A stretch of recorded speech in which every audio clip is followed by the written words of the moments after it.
Hi hello ಸ್ನೇಹಿತರೆ, welcome to ನಮ್ಮ ಉದ್ಯೋಗ ಮಾಹಿತಿ. ಸ್ನೇಹಿತರೆ, ಕರ್ನಾಟಕ ರಾಜ್ಯ ಸರ್ಕಾರ ಕಂದಾಯ ಇಲಾಖೆಯಿಂದ ಗ್ರಾಮ ಆಡಳಿತ ಅಧಿಕಾರಿಗಳು ವಿಲೇಜ್ ಅಕೌಂಟೆಂಟ್ ಹುದ್ದೆಗಳ ನೇಮಕಾತಿಗೆ ಸಂಬಂಧಪಟ್ಟಂತೆ 1,000 ಹುದ್ದೆಗಳಿಗೆ ನೋಟಿಫಿಕೇಶನ್ ಅನ್ನು ಹೊರಡಿಸಲಾಗಿದೆ. ಈ ಒಂದು ನೋಟಿಫಿಕೇಶನ್ ಕುರಿತು ಸಂಪೂರ್ಣವಾದ ಮಾಹಿತಿಯನ್ನು ಈ ಒಂದು ವಿಡಿಯೋದಲ್ಲಿ ಹೇಳ್ತಾ ಹೋಗ್ತೀವಿ. ಸೊ ವಿಡಿಯೋನ ಸ್ಕಿಪ್ ಮಾಡ್ದಂಗೆ ಪೂರ್ತಿಯಾಗಿ ನೋಡಿ ಅಂತ ಹೇಳ್ತಾ ಬನ್ನಿ ಸ್ನೇಹಿತರೆ, ಇವತ್ತಿನ ಒಂದು ವಿಡಿಯೋನ ಶುರು ಮಾಡೋಣ. ಇನ್ನು ಮುಖ್ಯವಾಗಿ ಈ ಒಂದು ನೇಮಕಾತಿಗಳಿಗೆ ಸಂಬಂಧಪಟ್ಟಂತೆ ಒಟ್ಟು ಹುದ್ದೆಗಳ ಸಂಖ್ಯೆಯನ್ನು ನೋಡೋದಾದರೆ ಒಟ್ಟು 1,000 ಹುದ್ದೆಗಳು ಇರ್ತಕ್ಕಂಥದ್ದು. ವೇತನ ಶ್ರೇಣಿಯನ್ನು ನೋಡೋದಾದರೆ 21,400ರಿಂದ 42,000ವರೆಗೂ ಉತ್ತಮವಾದ ವೇತನವನ್ನು ನಿಗದಿಪಡಿಸಲಾಗಿರತಕ್ಕಂಥದ್ದು. ಇನ್ನು ಈ ಒಂದು ಹುದ್ದೆಗಳ ನೇಮಕಾತಿಗೆ ಸಂಬಂಧಪಟ್ಟಂತೆ ಶೈಕ್ಷಣಿಕ ವಿದ್ಯಾರ್ಹತೆಯ ಕುರಿತು ನೋಡೋದಾದರೆ ದ್ವಿತೀಯ PUCಯನ್ನು ಪಾಸಾಗಿರಬೇಕು. ಅಂದರೆ ಆರ್ಟ್ಸ್, ಕಾಮರ್ಸ್ ಅಥವಾ ಸೈನ್ಸ್ ವಿಭಾಗದ ಅಭ್ಯರ್ಥಿಗಳು ಅರ್ಜಿಯನ್ನು ಸಲ್ಲಿಸಬಹುದಾಗಿರುತ್ತೆ. ಅದೇ ರೀತಿಯಾಗಿ ಡಿಪ್ಲೊಮಾ ಅಭ್ಯರ್ಥಿಗಳು ಕೂಡ ಅರ್ಜಿಯನ್ನು ಸಲ್ಲಿಸಬಹುದಾಗಿರುತ್ತೆ. ಅವರು NIOS ವತಿಯಿಂದ ನಡೆಸುವ ಒಂದು ಭಾಷಾ ಕೋರ್ಸ್ ಅಥವಾ ಒಂದು ಶೈಕ್ಷಣಿಕ ವಿಷಯದಲ್ಲಿ ದೂರ ಕಲಿಕೆಯ ಮಾದರಿಯಲ್ಲಿ ಅಥವಾ ಪದವಿ ಪೂರ್ವ ಮಂಡಳಿ ನಡೆಸುವ ಪರೀಕ್ಷೆಯಲ್ಲಿ ಒಂದು ಭಾಷೆ ಅಥವಾ ಒಂದು ವಿಷಯದಲ್ಲಿ ಉತ್ತೀರ್ಣರಾಗಿದ್ದರೆ PUCಗೆ ತಸ್ತಮಾನ ಆಗಿರುತ್ತೆ. ಆ ಒಂದು ಸರ್ಟಿಫಿಕೇಟನ್ನು ಅವರು ಹಾಜರುಪಡಿಸಬೇಕು ಎಂಬುದನ್ನು ಸ್ಪಷ್ಟವಾಗಿ ನೀಡಲಾಗಿರ್ತಕ್ಕಂಥದ್ದು. ಇನ್ನು ಅದೇ ರೀತಿಯಾಗಿ ITI ಮಾಡಿರ್ತಕ್ಕಂಥ ಅಭ್ಯರ್ಥಿಗಳು ಕೂಡ ಈ ಒಂದು ಹುದ್ದೆಗಳಿಗೆ ಅರ್ಜಿಯನ್ನು ಸಲ್ಲಿಸಬಹುದಾಗಿರುತ್ತೆ. ಇಲ್ಲಿ 3 ವರ್ಷದ ಡಿಪ್ಲೊಮಾ ಅಥವಾ 2 ವರ್ಷದ ITIಯನ್ನು ಪಡೆದಿರತಕ್ಕಂಥವರು NIOS ವತಿಯಿಂದ ಅಥವಾ ಪದವಿ ಪೂರ್ವ ಶಿಕ್ಷಣ ಮಂಡಳಿಯಿಂದ ದ್ವಿತೀಯ PUCಗೆ ಈಕ್ವಲೆಂಟ್ ಇರತಕ್ಕಂತಹ ಸರ್ಟಿಫಿಕೇಟನ್ನು ಹಾಜರುಪಡಿಸಬೇಕು ಎಂಬುದನ್ನು ಸ್ಪಷ್ಟವಾಗಿ ತಿಳಿಸಲಾಗಿದೆ. ಇನ್ನು ಮುಖ್ಯವಾಗಿ ಈ ಒಂದು ಹುದ್ದೆಗಳ ನೇಮಕಾತಿಗೆ ಸಂಬಂಧಪಟ್ಟಂತೆ ವಯೋಮಿತಿ ಕುರಿತು ನೋಡಾದರೆ ಸಾಮಾನ್ಯ ಅರ್ಹತೆಯ ಅಭ್ಯರ್ಥಿಗಳಿಗೆ ಕನಿಷ್ಠ 18 ವರ್ಷ, ಗರಿಷ್ಠ 35 ವರ್ಷ. ಅದೇ ರೀತಿಯಾಗಿ OBC ಪ್ರವರ್ಗ 2A, 2B, 3A, 3B ಸೇರಿದ ಅಭ್ಯರ್ಥಿಗಳಿಗೆ ಕನಿಷ್ಠ 18 ವರ್ಷ, ಗರಿಷ್ಠ 38 ವರ್ಷ. ಅದೇ ರೀತಿಯಾಗಿ ಪರಿಶಿಷ್ಟ ಜಾತಿ, ಪರಿಶಿಷ್ಟ ಪಂಗಡ ಪ್ರವರ್ಗ 1ರ ಅಭ್ಯರ್ಥಿಗಳಿಗೆ ಕನಿಷ್ಠ 18 ವರ್ಷ, ಗರಿಷ್ಠ 40 ವರ್ಷ ವಯೋಮಿತಿಯನ್ನು ನಿಗದಿಪಡಿಸಲಾಗಿದೆ. ಇನ್ನು ಮುಖ್ಯವಾಗಿ ಕರ್ನಾಟಕದ ವಿವಿಧ ಜಿಲ್ಲೆಗಳಲ್ಲಿ ಯಾವ ಜಿಲ್ಲೆಗಳಲ್ಲಿ ಎಷ್ಟೆಷ್ಟು ಹುದ್ದೆಗಳಿವೆ ಮತ್ತು ವಿವಿಧ ಕ್ಯಾಟಗರಿ ವೈಸ್ ಎಷ್ಟೆಷ್ಟು ಹುದ್ದೆಗಳನ್ನು ವಿಂಗಡಣೆ ಮಾಡಲಾಗಿದೆ ಎಂಬುದರ PDF ಅನ್ನು ಸಪ್ರೇಟಾಗಿ ನೀಡಲಾಗಿದ್ದು, ಆ ಒಂದು PDF ಲಿಂಕನ್ನು ನಮ್ಮ ಉದ್ಯೋಗ ಮಾಹಿತಿ ಈ ಒಂದು ಟೆಲಿಗ್ರಾಮ್ ಗ್ರೂಪಲ್ಲಿ ಅಪ್ಲೋಡ್ ಮಾಡಿರ್ತೀವಿ. ಅಭ್ಯರ್ಥಿಗಳು ಡೌನ್ಲೋಡ್ ಮಾಡಿಕೊಳ್ಳುವುದರ ಮೂಲಕವಾಗಿ ನೋಡ್ಕೊಳ್ಬಹುದು. ಇನ್ನು ಅರ್ಜಿ ಸಲ್ಲಿಸುವ ವಿಧಾನ ನೋಡೋದಾದರೆ KEA ಅಫಿಷಿಯಲ್ ವೆಬ್ಸೈಟ್ ಆಗಿರತಕ್ಕಂತಹ ka.kar.nic.in ಈ ಒಂದು ಅಫಿಷಿಯಲ್ ವೆಬ್ಸೈಟ್ಗೆ ಭೇಟಿ ನೀಡುವುದರ ಮೂಲಕವಾಗಿ ಆನ್ಲೈನ್ ಮೂಲಕ ಅರ್ಜಿಯನ್ನು ಸಲ್ಲಿಸಬಹುದಾಗಿರುತ್ತೆ. ಇನ್ನು ಮುಖ್ಯವಾಗಿ ಆನ್ಲೈನ್ ಮೂಲಕ ಅರ್ಜಿಯನ್ನು ಸಲ್ಲಿಸುವಾಗ ಅಭ್ಯರ್ಥಿಗಳು ಯಾವುದಾದ್ರೂ ಒಂದು ಜಿಲ್ಲೆಗೆ ಮಾತ್ರ ನೀವು ಅರ್ಜಿಯನ್ನು ಹಾಕಬೇಕಾಗತ್ತೆ. ಒಮ್ಮೆ ಅರ್ಜಿಯನ್ನು ಸಲ್ಲಿಸಿದ ನಂತರ ಯಾವುದೇ ಮಾಹಿತಿಯನ್ನು ತಿದ್ದಲು ನಂತರ ತಿದ್ದುಪಡಿ ಮಾಡಲು ಅವಕಾಶ ಇರುವುದಿಲ್ಲ. ಆದ್ದರಿಂದ ನೀವೇನು ಆನ್ಲೈನ್ ಮೂಲಕ ಅರ್ಜಿಯನ್ನು ಹಾಕ್ತಿರ್ತೀರಿ, ತುಂಬ ಎಚ್ಚರಿಕೆಯಿಂದ ಎಲ್ಲ ಸರಿಯಾದ ಮಾಹಿತಿಯನ್ನು ತುಂಬಿ ಫೈನಲ್ ಸಬ್ಮಿಟನ್ನು ಕೊಡಬೇಕಾಗತ್ತೆ. ಅರ್ಧಂಬರ್ಧ ಮಾಹಿತಿ ಮತ್ತು ತಪ್ಪು ಮಾಹಿತಿಯನ್ನು ಕೊಡೋಕೆ ಹೋಗಬೇಡಿ. ಸ್ನೇಹಿತರೆ, ಮುಖ್ಯವಾಗಿ ಈಗಾಗಲೇ ತಿಳಿಸಿರುವಂತೆ ಅಭ್ಯರ್ಥಿಗಳು ಕೇವಲ ಒಂದು ಜಿಲ್ಲೆಗೆ ಮಾತ್ರ ಅರ್ಜಿಯನ್ನು ಸಲ್ಲಿಸಬೇಕಾಗತ್ತೆ. ಒಂದಕ್ಕಿಂತ ಹೆಚ್ಚು ಜಿಲ್ಲೆಗೆ ಅರ್ಜಿಯನ್ನು ಸಲ್ಲಿಸಿದರೆ ಸ್ಪರ್ಧಾತ್ಮಕ ಪರೀಕ್ಷೆ ಬರೆಯಲು ಬಳಸಲಾದ ಅರ್ಜಿಯನ್ನು ಮಾತ್ರ ಪರಿಗಣಿಸಲಾಗುವುದು ಮತ್ತು ಸದರಿ ಅರ್ಜಿಯನ್ನು ಕೋರಲಾದ ಒಂದು ಜಿಲ್ಲೆಗೆ ಮಾತ್ರ ಪರಿಗಣಿಸಲಾಗುತ್ತೆ.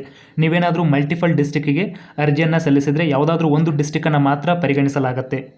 ಇನ್ನು ಮುಖ್ಯವಾಗಿ ಈ ಒಂದು ಹುದ್ದೆಗಳ ನೇಮಕಾತಿಗೆ ಸಂಬಂಧಪಟ್ಟಂತೆ ಆನ್ಲೈನ್ ಮೂಲಕ ಅರ್ಜಿಗಳನ್ನು ಸಲ್ಲಿಸುವ ಪ್ರಾರಂಭದ ದಿನಾಂಕ 4/3/2024 ಬೆಳಗ್ಗೆ 11 ಗಂಟೆಯಿಂದ ಮತ್ತು ಆನ್ಲೈನ್ ಮೂಲಕ ಅರ್ಜಿಯನ್ನು ಸಲ್ಲಿಸಲು ಕೊನೆಯ ದಿನಾಂಕ 3/4/2024 ಅಂದರೆ ಮಾರ್ಚ್ 4ನೇ ತಾರೀಕಿನಿಂದ ನೀವು ಅರ್ಜಿಯನ್ನು ಸಲ್ಲಿಸಬಹುದಾಗಿರುತ್ತೆ ಮತ್ತು ಏಪ್ರಿಲ್ 3ನೇ ತಾರೀಕಿನ ತನಕ ಅರ್ಜಿಯನ್ನು ಸಲ್ಲಿಸಬಹುದಾಗಿರುತ್ತೆ.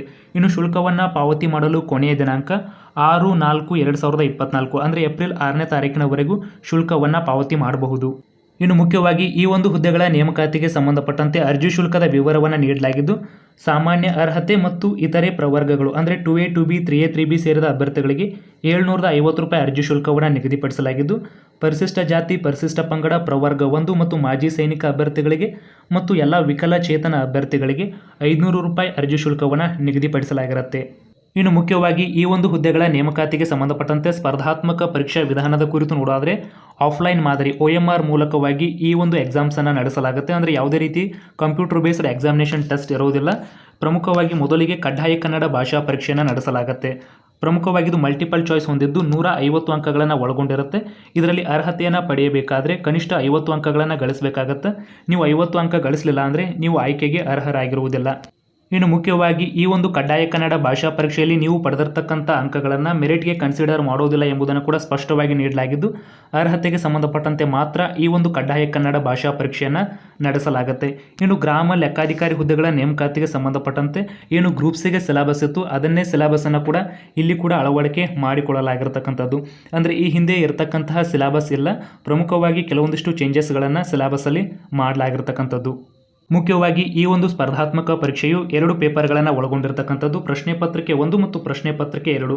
ಪ್ರಶ್ನೆ ಪತ್ರಿಕೆ 1ರಲ್ಲಿ ಪ್ರಚಲಿತ ಘಟನೆಗಳಿಗೆ ಸಂಬಂಧಪಟ್ಟಂತಹ ವಿಷಯಗಳು ಮತ್ತು ದೈನಂದಿನ ಗ್ರಹಿಕೆಯ ವಿಷಯಗಳು, ಭಾರತದ ಸಂವಿಧಾನದ ಸ್ಥೂಲ ನೋಟದ ವಿಷಯಗಳು ಮತ್ತು ವಿಶೇಷವಾಗಿ ಕರ್ನಾಟಕಕ್ಕೆ ಸಂಬಂಧಿಸಿದಂತೆ ಭಾರತದ ಇತಿಹಾಸ, ಕರ್ನಾಟಕಕ್ಕೆ ಸಂಬಂಧಿಸಿದಂತೆ ಭಾರತದ ಭೂಗೋಳಶಾಸ್ತ್ರದ ವಿಷಯಗಳು, ರಾಜ್ಯ ಮತ್ತು ಪ್ರಾದೇಶಿಕ ಆಡಳಿತದ ಕುರಿತು ವಿಷಯಗಳು, ಗ್ರಾಮೀಣಾಭಿವೃದ್ಧಿ ಪಂಚಾಯತ್ ರಾಜ್ ಸಂಸ್ಥೆಗಳು ಮತ್ತು ಗ್ರಾಮೀಣ ಸಹಕಾರ ಸಂಸ್ಥೆಗಳಿಗೆ ಸಂಬಂಧಿಸಿದಂತಹ ಉಪಕ್ರಮಗಳ ಬಗ್ಗೆ ಪ್ರಶ್ನೆಗಳನ್ನು ಒಳಗೊಂಡಿರ್ತಕ್ಕಂಥದ್ದು ಮತ್ತು ಕರ್ನಾಟಕದ ಆರ್ಥಿಕತೆ ಅಭಿವೃದ್ಧಿ ಕುರಿತು ವಿಷಯಗಳನ್ನು ಒಳಗೊಂಡಿರ್ತಕ್ಕಂಥದ್ದು ಮತ್ತು ಕರ್ನಾಟಕದ ಪರಿಸರ ಸಂಬಂಧಿ ಸಮಸ್ಯೆಗಳು ಮತ್ತು ಅಭಿವೃದ್ಧಿ ಕುರಿತು ವಿಷಯಗಳನ್ನು ಪ್ರಶ್ನೆ ಪತ್ರಿಕೆ 1ರಲ್ಲಿ ಒಳಗೊಂಡಿರ್ತಕ್ಕಂಥದ್ದು.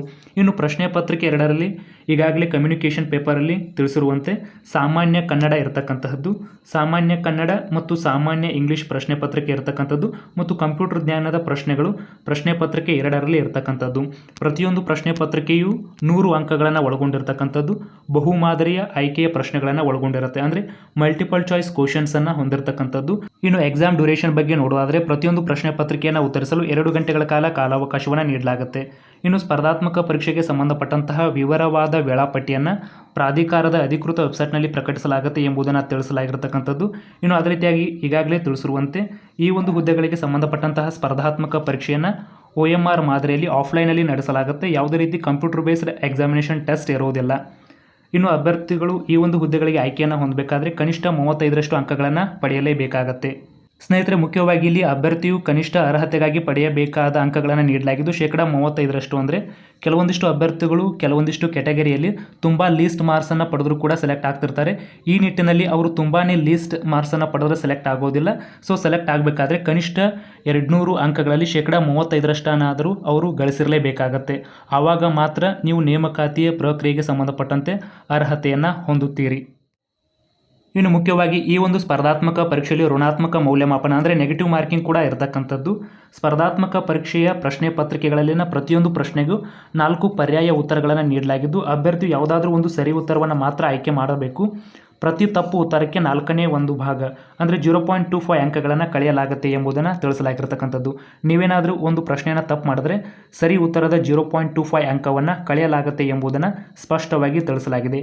ಇನ್ನು ಅರ್ಹತಾ ಷರತ್ತುಗಳನ್ನು ನೋಡೋದಾದರೆ ಅಭ್ಯರ್ಥಿಯು ಭಾರತೀಯ ನಾಗರಿಕನಾಗಿರಬೇಕು ಎಂಬುದನ್ನು ಸ್ಪಷ್ಟವಾಗಿ ನೀಡಲಾಗಿರ್ತಕ್ಕಂಥದ್ದು. ಅಭ್ಯರ್ಥಿಗಳು ವಿವಿಧ ಮೀಸಲಾತಿ ಅನುಸಾರವಾಗಿ ಈ ಒಂದು ಹುದ್ದೆಗಳಿಗೆ ಅರ್ಜಿಯನ್ನು ಸಲ್ಲಿಸಬಹುದಾಗಿರುತ್ತೆ.